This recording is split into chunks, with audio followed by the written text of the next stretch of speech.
জম্মু কাশ্মীরের পেহেলগামের সন্ত্রাসী হামলার একদিন পর বুধবার সকালে ঘটনাস্থলে ছুটে যান কেন্দ্রীয় স্বরাষ্ট্রমন্ত্রী অমিত শাহ।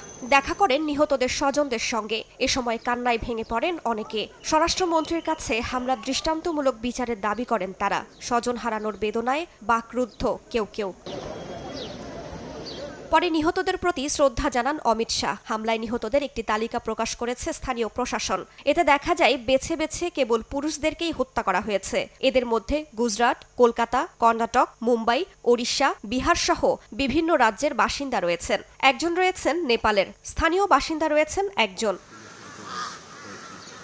ভয়াবহ এই হামলার পর জম্মু কাশ্মীর জুড়ে বিরাজ করছে থমথমে অবস্থা। জীবনের ঝুঁকির ভয়ে উপত্যকা ছাড়তে শুরু করেছেন পর্যটকরা। তাদের চোখে মুখে আতঙ্কের ছাপ। কাশ্মীরে নিরাপত্তা জোরদারের পাশাপাশি বসানো হয়েছে তল্লাশি চৌকি। বন্ধ করে দেওয়া হয়েছে বিভিন্ন সড়ক।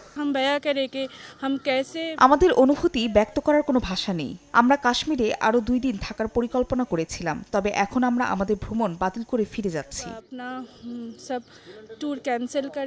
বার্তা সংস্থা রয়টার্সের তথ্য মতে এই হামলার দায় স্বীকার করেছে লস্কর-ই তাইয়েবা সংশ্লিষ্ট দ্য রেজিস্ট্যান্স ফ্রন্ট বা টিআরএফ নামের একটি নিষিদ্ধ সংগঠন। এরই মধ্যে হামলাকারীর সন্দেহে কয়েকজনের ছবি প্রকাশ করেছে ভারতীয় সংবাদ মাধ্যম।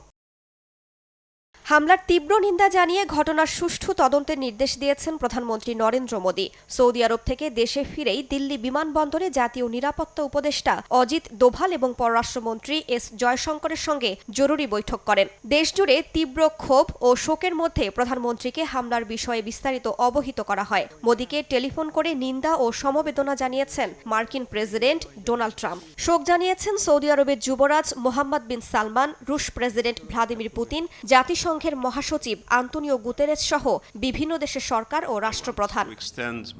রাইসা জান্নাত, সময় সংবাদ।